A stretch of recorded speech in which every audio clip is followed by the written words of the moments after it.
Сегодня мы с вами рассмотрим тему, это падение в нижние миры, а именно до уровня минералов.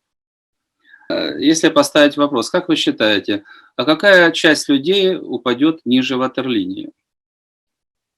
Да, вот если как бы чисто включаем логику, разум, смотрим на людей вокруг и стараемся понять, а сколько же из них останется людьми, а сколько пойдут путешествовать по более низким уровням. Да, вот в ком Бог живет и в ком Бога нет. Да, если там уныние, страх, агрессия, жадность, злоба, ну и прочее. Где главная лень, это как? Это люди или не очень в будущем? Да, если человек не подтверждает свой статус, человек, это звучит гордо, ну, собственно, что им делать среди людей? Да? Поэтому самое такое неприятное, перед тем, как душа на запчасти, это ады.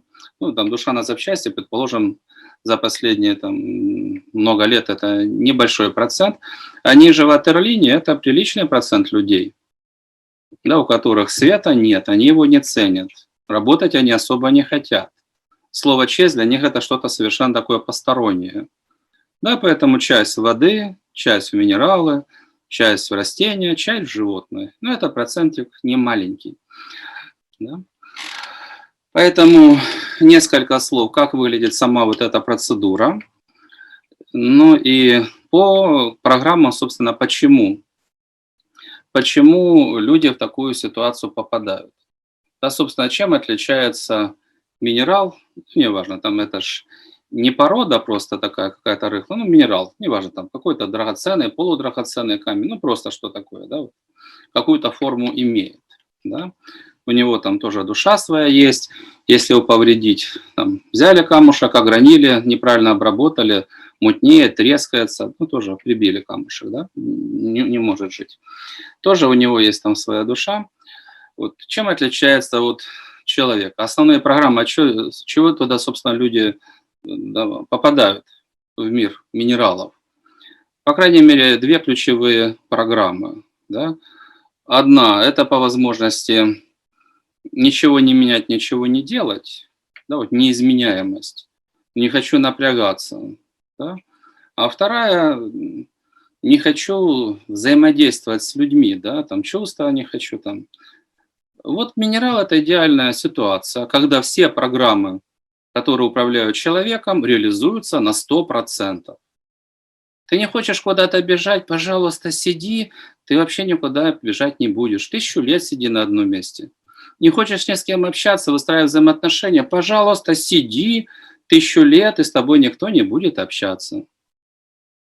Да, ты ж этого хотел? Ты это и получишь в конце концов. Минерал – это идеальная ситуация для не желающих активно действовать и взаимодействовать с людьми, для бездельников. На 1000 лет, пожалуйста, сиди. Что такое минерал? Есть минералы, которые растут, они долго растут 1000 лет. Есть те, которые уже выросли. Душа человека, что такое само наказание, как оно выглядит? Это на 1000 лет. Душа человека, она разбирается. Зачем минералу все 12 чакр? Она разбирается процентов на 90, становится поменьше и подключается к минералу. Если он маленький, он растет, она висит в воздухе, к нему подключилась, и по мере роста минерала туда потихоньку перетекает, пока вообще туда не войдет. Если он зреленький, подключили, сразу может войти или частично, пока не вошла, но висит над землей. Большая душа не может поместиться в маленький минеральчик. И пока он вырастет, она висит. Работа такая, не бей лежачего. Присутствовать нужно? Нужно. Что-то делать нужно? Нужно, пока синтез какой-то идет. И вроде бы работаешь, и сильно не напрягаешься, бежать никуда не нужно. Идеальная ситуация. Сама ситуация ясна. Программа основных две. Это неразвитие и бесчувственность. По неразвитию мы запишем всего несколько программ. Это в целом человек говорит, а меня все устраивает. Ну, грубо говоря, здоровья нет, радости нет, личной жизни нет, карьеры нет, денег нет. Ну, в принципе, неплохо. Человека все устраивает. Да? Он слабак, потому что развитие – это преодоление, это устранение всех внутренних и внешних преград. Ему не хочется. Он нервничает, когда нужно включать волю, когда нужно работать с проблемками, да, освобождаться от негатива. Он нервничает, у него там всякие брызги в разные стороны летят. Ой, как ему не хочется устранять свои слабости, глупости, там, маразмики. Не хочется. Да, он как, ну как там, ну разные животные, есть, которые упираются. Вот, он не стремится всеми силами души к совершенству, к новым вершинам, к увеличению возможностей. Он так уперся ножками, рожками, и никуда не пойду. Собственно, если человек, ну там душа родилась человеком, что такое она? Это определенный статус. Да, не булыжником, да, не присмыкающимся каким-то, да, человеком. Да, это определенный статус. И он накладывает определенные обязательства. Да. Что такое развитие? Это первое основное предназначение человека. Если человек это не понял и не принял, но один из сценариев, ну, посиди там пару тысяч лет, пока не надоест, без особого развития, без особых усилий, просто висишь себе и своей душой греешь камушек. Поэтому одно направление – это не развитие, да, то есть не устранять проблемки и не наращивать потенциал, позитив, да, и уровень свой. Противоположная программа, ты понимаешь, что это предназначение, и рост дает, ну что тебе дает рост? Ну все дает. Пока у тебя есть зло, ты не можешь быть счастливым, да, предположим, ты эмоционален, агрессивен, обидчивый. Какие чувства? Их не может быть, да. Если душа не подготовлена, в ней нет покоя и света, там ничего хорошего особо расти не может.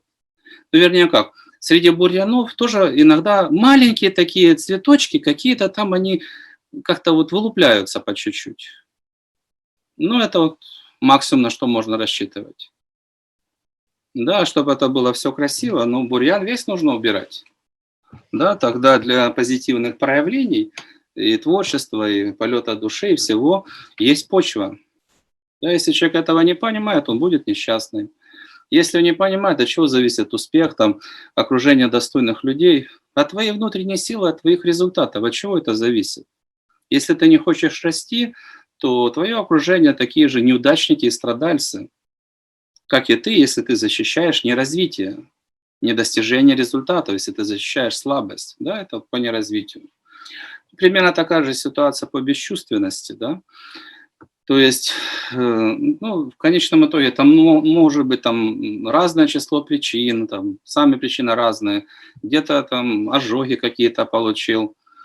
Но что бы ни происходило, да, у человека же различные сценарии, как он действует. Там различные могут быть причины, но в конечном итоге по бесчувственности это что? Человек принял решение, а мне лучше одному.